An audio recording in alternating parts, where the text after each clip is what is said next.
ఈ నెల 7వ తేదీన ఆత్మహత్య చేసుకున్నటువంటి హర్యానా ఐపీఎస్ ఆఫీసర్ పూరన్ కుమార్ గారి బాడీకి ఇప్పటి వరకు పోస్ట్ మార్టం అవ్వలేదు. 6 రోజులుగా మార్చురీలోనే బాడీ ఉంది. పై ఆఫీసర్స్ ఇబ్బంది పెడుతున్నారు, అందువల్లే సూసైడ్ చేసుకుంటున్నానంటూ ఆయన సూసైడల్ లేఖను కూడా రాసినటువంటి పరిస్థితి. దీని మీద మరింత సమాచారం మనకు అందించేందుకు లైవ్ కాల్లో అందుబాటులో ఉన్నారు ప్రస్తుతం మనతో పాటు జై భారత్ పార్టీ వ్యవస్థాపక అధ్యక్షులు, అలాగే మాజీ CBI JD IPS officer JD Lakshminarayana గారు. ఒకసారి వారితో మాట్లాడదాం. సార్ నమస్తే అండి. నమస్తే మా. Thank you sir, thank you so much. మీరు అహ్మదాబాద్ ఎక్కడో దూరంగా ఒక అఫీషియల్ ప్రోగ్రామ్కి వెళ్ళి అయినా కూడా అడగగానే అందుబాటులోకి వచ్చినందుకు thank you sir, thank you so much. Sir, ఈ హర్యానాలో జరిగినటువంటి ఇన్సిడెంట్ ఏదైతే ఉందో అది ఐపీఎస్ ఆఫీసర్ పూరన్ కుమార్ గారు సూసైడ్ చేసుకున్నారు. అంత పెద్ద ఆఫీసరు సూసైడ్ చేసుకోవాల్సినటువంటి పరిస్థితులు ఏముంటాయి సార్? పై ఆఫీసర్స్ ఇబ్బందులకు గురి చేస్తున్నారు అని చెప్తున్నటువంటి సిచ్యువేషన్ నిజంగా అలా ఉంటుందా సార్? ఈయనే ఐపీఎస్ ఆఫీసర్, ఈయనే పై స్థాయిలో ఉన్నటువంటి వ్యక్తి, ఇంకా పై అధికారులు ఈయన్ని ఇబ్బంది పెట్టే పరిస్థితులు ఉంటాయా అసలు? ఒక ఐపీఎస్ ఆఫీసర్గా మీకు అన్నీ తెలుస్తాయి కాబట్టి అదొకటి చెప్పండి సార్. తర్వాత 6 రోజులు బట్టి ఇప్పటికి బహుశా 7వ రోజు అయిపోతుంది. ఇన్ని రోజుల నుంచి కూడా ఆయన డెడ్ బాడీ అక్కడే మార్చురీలో పోస్ట్ మార్టం కూడా చేయలేదు సార్. అలా కుటుంబ సభ్యులు ఒప్పుకోవటం లేదు. వాళ్ళు అరెస్ట్ చేసే వరకు, పై ఆఫీసర్స్ని అరెస్ట్ చేసే వరకు కూడా మేము ఒప్పుకోము డెడ్ బాడీని పోస్ట్ మార్టం చేయడానికి, అటాప్సీ కూడా అవ్వలేదు బాడీకి. దురదృష్టకరమైన సంఘటన సార్. అంటే ఒక 2004 బ్యాచ్ అనుకుంటాను. ఈ అబ్బాయి పూరన్ కుమార్ మన ఆంధ్రప్రదేశ్ కు చెందిన వ్యక్తి. అవును సార్. ఈ అబ్బాయి హర్యానా కాడర్ లో పనిచేస్తున్నాడు. వాళ్ళ వైఫ్ కూడా ఆవిడ ఐఏఎస్, సేమ్ బ్యాచ్ అనుకుంటున్నాను. వాళ్ళిద్దరు కూడా సర్వీస్ లో ఉన్నవాళ్ళు. ఆవిడ జపాన్ కు వెళ్ళింది టూర్ నిమిత్తం. ఆవిడ ఐ థింక్ అక్కడ ఈ సాయిబ్ కుమార్ సైని గారి ఒక డెలిగేషన్ జపాన్ కు వెళ్ళింది ముఖ్యమంత్రి గారితో పాటు. ఆవిడ ఇంట్లో లేనప్పుడు సందర్భంలో ఈయన తన అపార్ట్మెంట్ ఉంటే దాని కింద ఒక ఆఫీస్ రూమ్ తయారు చేసుకున్నారంట. అక్కడ తన సెక్యూరిటీ గార్డ్ యొక్క రివాల్వర్ తీసుకుని అక్కడ ఆయన ఆత్మహత్య చేసుకోవడం జరిగింది. దాంతో పాటు ఆయన ఒక 6 pages లెటర్ కూడా ఆయన అక్కడ రాసి పెట్టేవారు, టైప్డ్ లెటర్. అంటే ఎప్పుడో తయారు చేసి పెట్టుకున్నాడు అనమాట. అంటే ఆయన మార్నింగ్ నుంచి చేశాడో ఎప్పుడు చేశాడో తెలియదు, కానీ దానిలో రకరకాల ఇన్సిడెంట్స్ గురించి ఆయన మాట్లాడారని ఎక్కడో ఈ ఇంటర్నెట్ లో వచ్చిన విషయము, సోషల్ మీడియాలో వచ్చిన ఆయన సూసైడ్ ఇది చూసుకుంటే అనేక మంది సీనియర్ ఆఫీసర్స్ గురించి, ఇంకా రిటైర్ అయిపోయిన వాళ్ళ గురించి కూడా ఆయన ఏ విధంగా ఈ వర్ణ వివక్షత గురించి కూడా ఆయన మెన్షన్ చేశాడని నేను విన్నాను. అంటే నేను ఒక దళిత సమాజానికి చెందిన వాడిని కాబట్టి నా మీద ఈ విధంగా చేశారు. ఆ తర్వాత వచ్చేసి తను అనేక సందర్భాల్లో తను లేవనెత్తిన విషయాలు ఏవైతే ఉన్నాయో వాటిని కూడా పక్కకు పెట్టారు. సో ఇదంతా కూడా నా మీద జరుగుతున్న ఒక రకమైన శోషణ. అంటే ఆ విధంగా ఆయన చెబుతూ ఇక ఫైనల్ గా ఇక గత్యంతరం లేదు అన్న పరిస్థితిలో ఆయన సూసైడ్ చేసుకున్నట్టు అందులో రాసి. ఇంకా కొన్ని విషయాలు సర్క్యులేషన్ లో ఉన్నవి ఏంటంటే, వారి దగ్గర ఇంతకు ముందు ఎవరో బాడీ గార్డ్ గా పనిచేసే వ్యక్తిని ఒక లిక్కర్ కేసులో ఒక వ్యక్తి నుంచి డబ్బులు అడిగాడు అని చెప్పేసి అతన్ని కస్టడీలోకి తీసుకున్నారు. సో అతని ద్వారా ఈయనను కూడా ఆ కేసులో ఇరికించడానికి ప్రయత్నాలు జరుగుతున్నాయని కూడా అక్కడ చర్చ జరుగుతుంది హర్యానా. సో ఇటువంటి అన్ని సందర్భాలలో అతను అబ్బాయి సూసైడ్ చేసుకోవడం ఉన్నది ఇట్స్ అ వెరీ అన్ఫార్చునేట్. 2 అమ్మాయిలు కూడా ఉన్నారు అనుకుంటాను వాళ్ళకి, ఆ దంపతులకి. ఆవిడ వెంటనే జపాన్ నుంచి తిరిగి రావడం, ఆవిడ డీటెయిల్డ్ గా ఒక కంప్లైంట్ కూడా ఇవ్వడం జరిగింది. అంటే ఇంక్లూడింగ్ ఓల్డ్ ఆఫీసర్స్, తర్వాత ప్రస్తుతం డీజీగా హర్యానాగా పనిచేస్తున్న శత్రుజిత్ కపూర్ గారు, వారందరి మీద కూడా ఒక కంప్లైంట్ ఇస్తే అది ఎఫ్ఐఆర్ రిజిస్టర్ చేయడం జరిగింది. కానీ ఆ ఎఫ్ఐఆర్ లో even prevention of atrocities act కూడా ఇంక్లూడ్ చేశారు అందులో. ఎందుకంటే ఈ అబ్బాయి ఈ బిలాంగ్స్ టు షెడ్యూల్డ్ కాస్ట్ కాబట్టి అందులో అట్రాసిటీస్ ప్రివెన్షన్ యాక్ట్ లో కూడా ఇచ్చారు. కానీ వాళ్ళ భార్య చెప్పడం ఏంటంటే, SC ST prevention of atrocity act లో ఏదైతే కేసు రిజిస్టర్ చేశారో అది కేవలం 6 నెలల శిక్షది మాత్రమే. కానీ సీరియస్ కేసులు వాళ్ళు పెట్టలేదు అని చెప్పి వాళ్ళు ఇస్తే మళ్ళీ ఐ థింక్ నిన్న అందులో సీరియస్ కేసును కూడా అందులో ఇంక్లూడ్ చేశారు, సెక్షన్ ఇంక్లూడ్ చేశారు.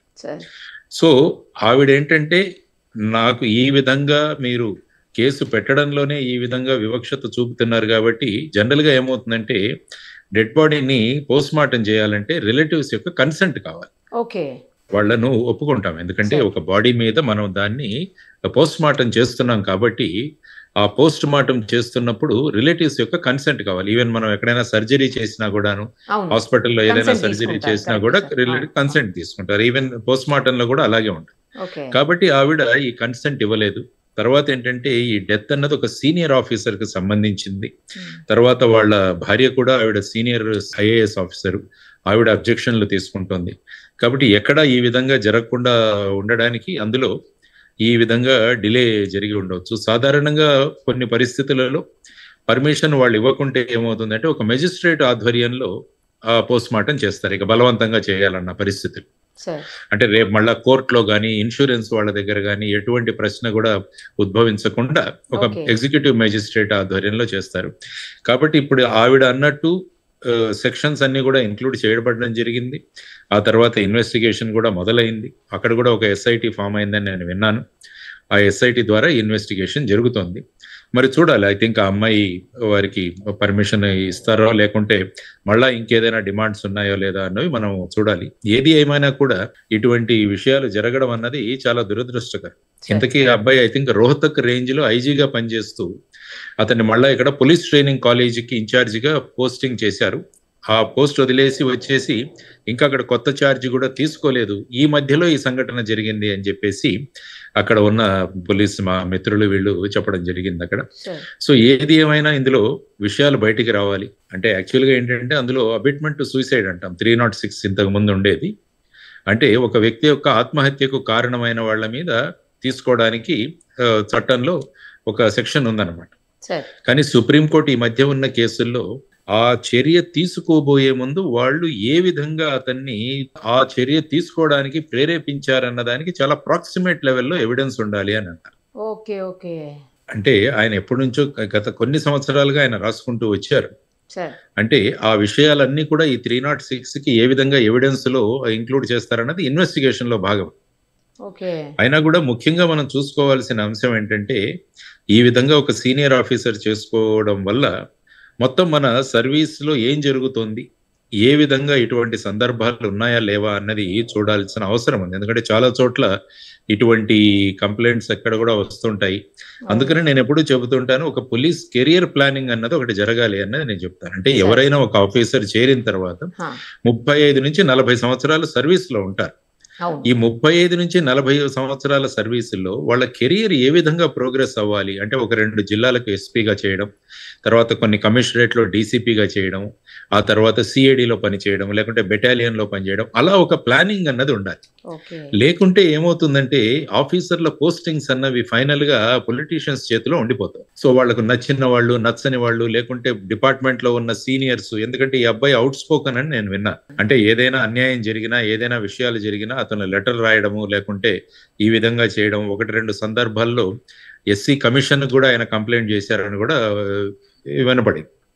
సో ఆ విధంగా ఏదైనా చేస్తున్నప్పుడు అతను అవుట్ స్పోకన్ గా ఉంటాడు, తర్వాత విషయాలను వెంటనే కంప్లైంట్ చేస్తాడన్న రెప్యుటేషన్ ఉంది అతనికి.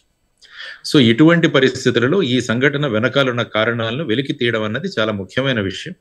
కాబట్టి ఏదైతే ఎస్ఐటి అక్కడ ఫామ్ అయిందో, మరి ఆ తర్వాత ఈ కరూర్ లాగానే అక్కడ కూడా వాళ్ళ వైఫ్ ఎవరైతే ఉన్నారో ఆ అమ్మాయి వెదర్ ఈ ఇన్వెస్టిగేషన్ కి ఒప్పుకుంటారా, లేకుంటే ఆవిడ కూడా మళ్ళీ ఏదైనా సిబిఐ ఇన్వెస్టిగేషన్ అడుగుతారా, ఇది కూడా చూడాల్సిన అంశం. ఎందుకంటే ఇప్పుడున్న ఎస్ఐటి అన్నది ప్రజెంట్ డిస్పెన్సేషన్ కిందే ఉంటుంది కాబట్టి మరి వాళ్ళు న్యాయం ఇస్తారా లేదా అన్నది కూడా ఒక అనుమానం కూడా వ్యక్తం చేయవచ్చు ఆవిడ. అంటే ఒక పాసిబిలిటీ చెబుతున్నారు. సో ఆ విధంగా వారు ఫర్దర్ ఏమడుగుతారో అన్నది మనం చూడాల్సిన అంశం. ఏది ఏమైనా it's a very unfortunate incident. ఒక సీనియర్లు ఇంత కష్టపడి సర్వీసులోకి వచ్చిన తర్వాత, ఈ విధంగా ఇన్ని సంవత్సరాల సర్వీస్ తర్వాత ఈ విధమైన చర్య తీసుకోవడం అన్న దాని వెనకాల ఉన్న కారణాలు బయటికి రావాలి, నిజానిజాలు బయటికి రావాలి. అంటే అతను చెప్పిన విషయాల్లో ఎంత సత్యం ఉంది, లేకుంటే ఇది నిజంగా జరిగిందా అన్న విషయాలన్నీ బయటికి వచ్చి తర్వాత ఇటువంటి విషయాలు జరగకుండా ఏ విధమైన మనం జాగ్రత్తలు తీసుకోవాలి, సర్వీసులు ఏ విధమైన ప్రొసీజర్స్ ఉండాలి అన్నవి మనం చూడాల్సిన ప్రధానమైన అంశం. కానీ అసలు ఆయన అలా చేసుకోకుండా అట్లీస్ట్ రిజైన్ చేసి వచ్చేది ఉంటే సరిపోయేది కదా సార్. ఎందుకు జాబ్ వదిలేస్తే అయిపోతుంది, అది కాకపోతే ఇంకోటి చేసుకోవచ్చు, అట్లీస్ట్ ఫ్యామిలీ కోసమన్నా అతని లైఫ్ ఉండేది కదా సార్. ఈరోజు ఎంతో మందికి పొజిషన్లో క్యాడర్లో ఉన్నటువంటి వ్యక్తి ఇలా చేయటం చాలా బాధగా అనిపిస్తుంది సార్. ఐ థింక్ మరి మంచి బ్రిలియంట్ అబ్బాయి అనుకుంటాను. ఐ థింక్ లేకపోతే ఐపీఎస్ ఐఏఎస్ ఎట్లా వస్తాయి? ఇంజనీరింగ్ చదివి తర్వాత ఐ థింక్ ఐఐఎం లో కూడా అహ్మదాబాద్ లో చదివాడని నేను విన్నాను. అవును సార్. అబ్బాయి కూడా తర్వాత 2004 అంటే సుమారుగా ఒక ఆల్మోస్ట్ 20-21 సంవత్సరాల సర్వీస్ కూడా ఉంది. అవును సార్. కానీ ఈ సమయంలో ఆ విధమైన నిర్ణయం అంటే ఎటువంటి కంపల్షన్స్ లో అతను ఉన్నాడో మనకు అవును, తెలియదు. అది కూడా నిజమే అది సార్. కూడా ఏంటంటే వ్యక్తి యొక్క సెన్సిటివిటీ మీద కూడా ఆధారపడి కరెక్ట్లే ఉంటుంది. సార్. అవును. తర్వాత ఏంటంటే డిపార్ట్మెంట్ లో కూడా కౌన్సిలింగ్ చేసేవాళ్ళు కావాలి. అంటే ఓకే. ఏదైనా అలాంటి కష్టాలు ఉన్నప్పుడు ఉమ్, వెళ్ళి ఎవరికైనా చెప్పుకునే దానికి కూడా కొంతమంది ఉండాలి. ఎప్పుడు కూడా డిపార్ట్మెంట్ లో సీనియర్స్ అన్న వాళ్ళు ఎప్పుడు కూడా జూనియర్స్ ని వాళ్ళ బాధలు వాళ్ళ యొక్క కష్టాలను విని వాళ్ళకు తగిన సొల్యూషన్స్ ఇవ్వడానికి కూడా ముందుకు రావాలి. అందుకనే ఐపీఎస్ అసోసియేషన్స్, ఐఏఎస్ అసోసియేషన్స్ ఉంటాయి. ఉమ్, సో ఇటువంటి సందర్భాల్లో ఇటువంటి విషయాల్లో ఎవరైనా అవైలబుల్ గా ఉండి ఇటువంటి వాళ్లకు సలహాలు ఇచ్చే దానికి కూడా చాలా ఇంపార్టెన్స్ ఉండాలి. ఎందుకంటే వీరు వెళ్ళి ఎవరికైనా చెప్పుకొని విని వాళ్ళకు కొంచెం సాంత్వన పరచగలిగితే ఇటువంటి ఇన్సిడెంట్ కరెక్ట్ నుంచి సార్. దూరం చేసి ఉండవచ్చు. కరెక్ట్ మరి కరెక్ట్. ఏ సర్కమ్స్టాన్సెస్ లో అబ్బాయి ఆ విధంగా చేసుకున్నాడు కానీ but it's very very unfortunate. వాళ్ళ ఫ్యామిలీ అవును కావచ్చు, సార్. పిల్లలకు కావచ్చు, ఇది ఒక వాళ్ళ పేరెంట్స్ కావచ్చు, చాలా ముఖ్యంగా పెద్ద లాస్ కదా సార్. పెద్ద లాస్ అది. ఎందుకంటే సో చూద్దాం ఇందులో ఏ నిజానిజాలు ఏంటో బయటికి రానివ్వండి. ఆ తర్వాత చూద్దాం ఏ సర్కమ్స్టాన్సెస్ లో ఆ వ్యక్తి చేయాల్సి వచ్చిందో అన్నది. Thank you sir. Thank you so much. Okay అమ్మా, నమస్తే. మరిన్ని అప్డేట్స్ కోసం నిరుపమ సుమన్ టీవీ ఇన్స్టా పేజ్ని ఫాలో చేయండి.